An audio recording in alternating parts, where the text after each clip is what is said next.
തിരിച്ചുവരുന്ന പ്രവാസികളുടെ അവകാശങ്ങൾ നിഷേധിക്കപ്പെടുകയാണെന്ന് പ്രവാസി ലീഗ്. ഫെബ്രുവരി 2-ന് കളക്ടറേറ്റ് മാർച്ചും ധർണയും നടത്തുമെന്ന് ഭാരവാഹികൾ പറഞ്ഞു. ഞങ്ങൾ പ്രവാസികളാണ്, വിദേശത്ത് പോയി തിരിച്ചു വന്ന് വളരെ പ്രയാസങ്ങൾ അനുഭവിക്കുന്ന ഒരു വിഭാഗമാണ്. ഞങ്ങൾക്ക് സമരം ചെയ്യാൻ വലിയ താല്പര്യമൊന്നുമുള്ളവരല്ല.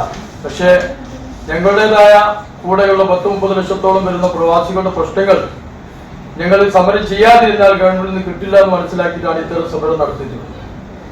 ആ സമരം കൊണ്ട് ഞങ്ങൾ ഉദ്ദേശിക്കുന്നത് വളരെ പ്രധാനപ്പെട്ടമായിട്ട് ഇപ്പൊ 2 മാസമായിട്ട് പ്രവാസി പെൻഷൻ കിട്ടുന്നില്ല.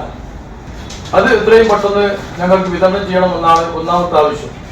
രണ്ടാമത് ഞങ്ങൾ ആവശ്യപ്പെടുന്നത്, ഇപ്പോ പ്രവാസികളെ സംബന്ധിച്ചിടത്തോളം വിദേശത്ത് 10-40 വർഷക്കാലം ജോലി ചെയ്ത് തിരിച്ചെത്തി കുടുംബക്കാർ പോലും നാട്ടുകാർ പോലും ഞങ്ങൾ ആരെയും വലിയ പണക്കാരാണെന്നുള്ളവർക്ക് യാതൊരു വിലയും കൽപ്പിക്കാത്ത സ്ഥിതിക്ക് ഞങ്ങൾ ആ പെൻഷൻ കിട്ടാറുണ്ട്. അപ്പൊ 60 വയസ്സായി പെൻഷന് അർഹത നേടി അപേക്ഷിച്ച് കഴിഞ്ഞിട്ട് ഇപ്പോ കഴിഞ്ഞ കാലത്തൊക്കെ നമ്മൾ വെബ്സൈറ്റിൽ അപേക്ഷിച്ച് കഴിഞ്ഞാൽ 15 ദിവസം കൊണ്ടായി ഞങ്ങൾക്ക് പെൻഷൻ കിട്ടിയത്.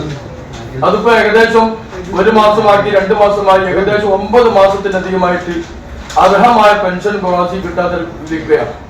അങ്ങനെ വളരെ കബളിപ്പിക്കുന്നത് ഈ ഒരു പ്രവാസി പെൻഷൻ എത്രയും പെട്ടെന്ന് ഗവൺമെന്റ് നൽകുക എന്നുള്ളത്, അതായത് തിരിച്ചു വന്നു കഴിഞ്ഞിട്ട് പെൻഷൻ അർഹനായതിനു ശേഷം അവർക്കുള്ള അർഹമായ പെൻഷൻ പെട്ടെന്ന് നൽകുക എന്നുള്ളതാണ് രണ്ടാമത് ഞങ്ങൾ ഉദ്ദേശിക്കുന്നത്.